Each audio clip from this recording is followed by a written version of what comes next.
따라라라라. 가봅시다. 안녕하세요. 인테리어 맛집입니다. 오늘이 세 번째 촬영인 것 같은데 얼마 전 끝났는 현장에 리뷰 왔습니다. 여기는 전세로 놓는다고 했는데 근데 전세를 놓는 것 치고는 공사가 너무 잘 나온 것 같아 이렇게 리뷰를 하고 왔습니다. 네, 여기는 준공된 지 얼마 안 됐는데 인테리어를 하셨네요. 마이너스 옵션이라고 아파트 건축 회사에서 콘크리트 외벽까지만 하고 안에는 아무런 공사가 안 되어 있었어요. 방수하고 위에 천정? 그 정도만 되어 있었는데 나머지는 이제 전체 우리가 마감을 한 거죠. 확장 공사도 여기는 안 되어 있어서 확장도 허가내서 다 진행을 했답니다. 그럼 기존 옵션 한 것보다 좋은 점이 있을까요? 근데 당연하죠, 그거는. 왜냐하면 아파트 본공사에서 하는 그 디자인은 1층부터 탑층까지가 다 똑같겠죠. 근데 마이너스 옵션으로 해서 하게 되면 개개인 취향도 살릴 수 있고 그 옆집과 윗집 다 다른 디자인을 이제 할 수가 있으니까 훨씬 낫다고 생각합니다. 저희가 새 아파트, 입주 아파트에 공사를 가보면 전체 디자인을 마음에 안 든다고 다 뜯어서 하시는 분들도 굉장히 많거든요. 그런 쓸데없는 비용도 줄일 수 있고 너무 좋다고 생각합니다. 자, 이제 현관부터 한번 설명드리러 가보겠습니다. 자, 여기가 현관입니다. 들어오면 이제 센서가 켜지면서 좌우측 하단에 간접등이 같이 켜지는 방식으로 바닥 타일은 800각, 저희 매장에 했던 것이랑 같은 크기죠. 일단 현관에는 타일이 크면 클수록 요 매지 라인이 줄어들기 때문에 흙지꺼기 끼는 것들이 아무래도 관리가 편하겠죠. 여기 발판을 만들었어요. 신발 벗고 한 그릇 써서 이렇게 열 수 있는 중문을. 그리고 이 부분에 보통 졸리컷을 치는데 현관에는 아무래도 졸리컷 쳐놓으면 잘 깨지더라고요. 그래서 일부러 졸리컷 치지 않고 이렇게 조금 보기는 싫지만 이렇게 해놨습니다. 중문은 원 슬라이딩 도어, 마지막에 댐퍼 기능이 있어서 힘껏 열어도 됩니다. 이렇게 닫을 때도 마찬가지로 힘껏 닫아도 됩니다. 현관 중문은 하부에 레일이 없는 것도 있어요. 레일이 없는 것도 있는데 레일이 없으면 아무래도 문이 조금은 더 흔들거리기 때문에 저희는 레일이 있는 걸 추천드리고요. 중요한 것은 상부 레일인데 상부 레일이 이렇게 노출로 달면 너무 보기 싫습니다. 그래서 저희는 천장을 이만큼 다 절개해서 안으로 이제 매립하는 방식으로 항상 선호하고 있는데 제가 봤을 때는 무조건 레일은 매립하는 게 좋을 것 같습니다. 이 현관문은 방화문인데 기존 방화문을 밖에 그대로 두고 안에만 이제 필름 작업한 건데요. 이거 목공 작업을 해서 색상을 같이 이렇게 맞춰 놓으니 아무래도 통일된 점이 있어서 보기가 좋은 것 같습니다. 이 방화문이랑 그 다음에 현관 타일이랑 색상을 맞추고 옆에 신발장은 이제 화이트로 포인트를 줘서 깔끔한 이미지로 신발장은 이런 판재들이 빠질 수가 있기에 큰 신발을 놓을 수도 있고 부츠 같은 것도 놓을 수가 있겠죠. 문도 다 댐퍼 기능이 있어서 힘껏 닫아도 괜찮답니다. 혹시 이 집에 컨셉이 있나요? 다른 건 없고 아무래도 그 전세를 놓기 때문에 누가 들어올지 모르죠.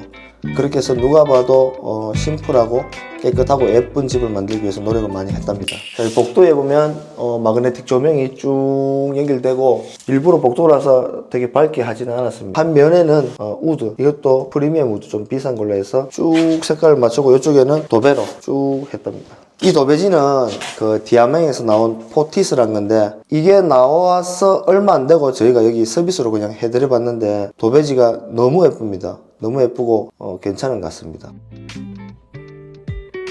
근데 가격대가 조금 문선은 여기에는 무문선 필름이 그냥 같이 넘어가니까 문선 없이 했고 이쪽에는 9mm 문선으로 시공을 했습니다. 천장에는 무몰딩, 하부에는 걸레바지 없이, 이쪽에는 걸레바지가 있어요. 그래서 바닥 전체에 마루를 깔았습니다. 자, 걸레바지는 도배가 바닥까지 내려오면 우리가 걸레질을 하다 보면 하단에 때가 많이 탈 수 있기에 필름으로 되는 걸레바지를 돌리는 거고 여기는 자체가 필름이다 보니까 걸레바지가 굳이 필요 없겠죠. 어떤 행위라도 하나를 빼면 뺄수록 더 심플해지고 괜찮아지기 때문에 안 하는 게 낫다고 봅니다. 거실에서 보면 마그네틱 조명이 복도로 가고 주방 아일랜드 쪽으로 가고 기역자로 디자인을 했습니다. 특이하게 보통 마그네틱 조명이 기역자로 이어지는 경우가 많은데 여기 2인치 작은 조명을 넣어서 일부러 끊어봤습니다. 이렇게 해도 되게 매력적이더라고요. 특히 이어졌을 때 불을 두 개 동시에 켜는 게 아니라서 이렇게 껐을 때 이 라인이 여기까지 연결되어 있으면 얘는 꺼지고 얘는 켜졌을 때 이상할 수 있는데 요게 이제 끊는 느낌을 주니까 제가 봤을 때는 오히려 낫지 않을까. 이 바닥의 마루는 동화에서 나오는 그란데 사하라 라이트입니다. 이게 마루지만 타일 느낌 나서 요즘 좀 인기가 좋은 제품이라고 할 수 있습니다. 오늘 제 목소리 어떻나요? 네, 목소리가 너무 안 좋아요. 그래도 촬영만큼 열심히 해보도록 하겠습니다. 창호에 대해서 설명드리겠습니다. 이 창호는 LX에서 나오는 최고 하이엔드에 있는 285mm입니다. 뷰프레임. 열었을 때 화이트로 되어 있지 않고 가장 이제 최고급 등급에 맞게끔 이렇게 예쁘게 되어 있더라고요. 유리는 당연히 로우 유리를 사용했고 10년 보증, 10년 무선 보증. 네, 무상 AS는 아니고 프레임 틀림이나 몇 가지 10년 동안 뭐 보증을 해준다고 들었습니다. 그리고 이 등급에서만 나오는 요거 12mm 문선처럼 보이게 보통 창호가 이 정도 넓은데 얘는 상당히 고급지더라고요. 그리고 이 시스템 에어컨은 평수가 여기가 17평이라서 한 대로는 부족할 것 같아서 거실에는 2대를 넣었습니다. 등박스 간접에 대해서 조금 설명드릴 텐데 여기 위에 환기구 배관이 지나가더라고요. 그래서 더 올리면 좋을 텐데 더 올릴 수가 없었어요. 중앙에만 개복을 해서 이제 올리는 작업을 했는데 이 깊이가 많이 나오면 많이 나올수록 이 조명이 이만큼 묻어 나오기 때문에 집 안이 더 밝을 수가 있습니다. 이 깊이가 제가 봤을 때 한 7cm 이상만 나온다면 이 메인 조명들 없이 간접 2바퀴, 스위치 한번 켰을 때 한 바퀴 켜지고 또 하나 켰을 때 한 바퀴 더 켜지게 했을 때 이 메인 조명이 없어도 충분히 밝기가 나오더라고요. 여기 몇 cm 나오나 보다. 5cm 채 안 나와서 밝기가 너무 못 나오더라고요. 그래서 메인 조명을 보조로 넣었답니다. 싱크대 쪽에. 싱크대는 이제 대형급 아일랜드로 들어왔는데 길이가 3m고 폭이 1m 10. 되게 큰 폭으로 나왔고요. 이쪽에는 수납을 그냥 할 수 있게 이런 식으로. 이쪽에도 수납을 쫙 다 할 수 있고 쿡탑 밑에는 여기 서랍장을 설치하여 이렇게 편하게 사용할 수 있습니다. 원래 후드 자리가 여기인데 저희가 후드를 이쪽으로 옮겼습니다. 이 후드 배관 길이가 한 2m 이상이 되면 후드가 잘 안 빨리더라고요. 예전에 제가 한번 실패해 본 경험이 있어서 제가 잘 알고 있는데 그래서 이 집에는 후드 배관을 사용하지 않고 탄소 필터라는 이제 후드를 넣었죠. 자체 정화 방식. 근데 이게 조금 귀찮은 건 있어. 이제 주기적으로 필터를 이제 교체해야 된다는 그런 불편한 점. 여기 아일랜드는 대면형입니다. 이게 대면형이란 무엇이냐 하면 우리가 요리를 알거나 아니면 개수대 볼을 이쪽으로 옮길 수도 있거든요. 이 집에는 그냥 저기 뒀다마는 여기에서 요리를 하면서 TV도 보고 가족들과 얘기도 할 수 있게 그렇게 하는 걸 이제 대면형이라 하고 한국에만 벽 보고 요리하고 벽 보고 설거지 한답니다. 외국에는 보면 다들 이제 식구들과 얘기할 수 있게끔 대면형으로 사용을 많이 하는데 현재 한국에서도 대면형 주방을 선호하고 유행하기도 합니다. 상부장에는 간접 조명을 넣어서 편안하게 요리할 수 있는 이 냉장고장은 누가 입주할 줄 몰라서 일단 현재 나오는 키친핏 중에서는 좀 크다 싶은 걸 기준으로 이렇게 해놨습니다. 입주했는데 안 맞다 그러면 장 수정할 각오로 이렇게 제작을 미리 해놨습니다. 싱크대 타일은 800각 마찬가지로 800각을 했고 요즘 미드웨이 공간 하부장과 상부장 간격이 보통 보면 보시다시피 60cm가 넘습니다. 보통 요즘 대부분 60cm 넘게 하는데 근데 600각 타일로 하면은 가로줄이 한 줄 요렇게 생기겠죠. 근데 800각으로 함으로 해서 가로줄이 없어지므로 훨씬 깔끔하고 백조에서 나온 깜뽀르떼 엠버 방식이 있어서 얼룩이 굉장히 덜 지고 그리고 물소음도 되게 조용해요. 이게 막 양철 소리가 안 나잖아요. 그죠? 툭툭툭툭. 터닝도어에 대해서 잠깐만 제가 설명해 드릴게요. 터닝도어는 일단 현재 나오고 있는 실내 문 중에서는 단열 효과가 가장 크다고 볼 수 있고 단열 효과 좋다고 했는데 왜 바람이 들어와요 하시는 분들이 있는데 터닝도어는 손잡이 보시면 한번 이렇게 닫았을 때 문이 흔들려요. 위로 들어야지만 확 당겨주는 이제 압이 세지기 때문에 따뜻하거나 이제 우풍을 막아줍니다.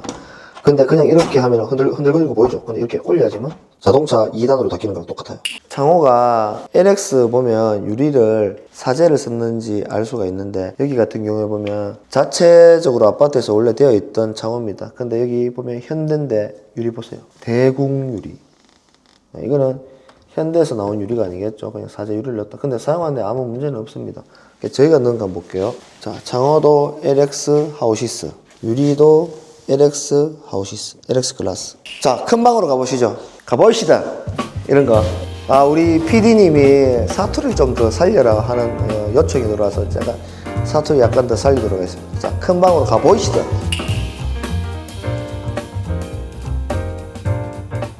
자, 여기 큰 방인데요. 여기도 마찬가지로 시스템 에어컨을 설치를 했고, 그 다음에 스위치를 3개로 나눠서 하나는 간접, 하나는 메인 조명, 다음 하나는 여기 2인치 취침등 이렇게 화장대가 있습니다. 여기에 또 독특한 펜던트 조명이 하나 있습니다. 올리면은 서요 이렇게.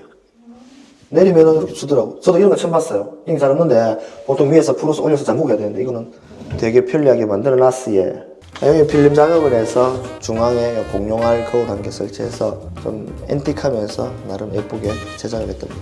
여기는 이제 드레스룸인데 문을 열고 보면 안에 시스템 행거로 시스템 행거를 하고도 옷을 걸고도 남는 여유 공간이 많기 때문에 여행 갈 때 뭐 캐리어나 기타 등등 뭐 골프백 다 수납할 수 있게 그렇게 해드렸어요. 방의 벽지는 LX에서 나오는 디아망 회백 느낌 나는 건데 이런 유럽 미장들이 있는데 그런 걸 따라한 것 같습니다. 자, 이제 안방 화장실 네. 볼까요? 따라라라라 따라라라 여기 보면 슬라이딩 도어 욕실장을 설치해서 밑에 간접을 넣습니다. 간접을 따로 켤 수 있게 해서 보면 네 이렇게 아늑한 느낌이 나겠죠. 독일류는 그냥 아메리칸 스탠다드에서 나오는 기본형을 그냥 선택했고 여기 안에 보시면 휴지 그리는 매립으로 이렇게 벽과 바닥 타일을 600각 포세린 타일로 동일하게 시공을 했고 현관이랑 다르게 졸리컷이라는 걸 했죠. 이렇게 커팅. 파티션은 여기 조적 파티션을 사용했습니다. 이게 답답한 면은 있는데 장점은 유리는 아무래도 그 관리하기가 되게 힘들더라고요. 근데 얘는 관리하기가 편하고 또 이쪽에 보시면 이렇게 매립을 해서 샴푸를 동동동 놓아 쓸 수 있게 그럼으로 해서 여기에 코너 선반들이 없어지는 거죠. 졸리컷은 원래 타일 요면이 보이는데 이 면을 안 보이기 위해서 45도로 다 갈아내는 거죠.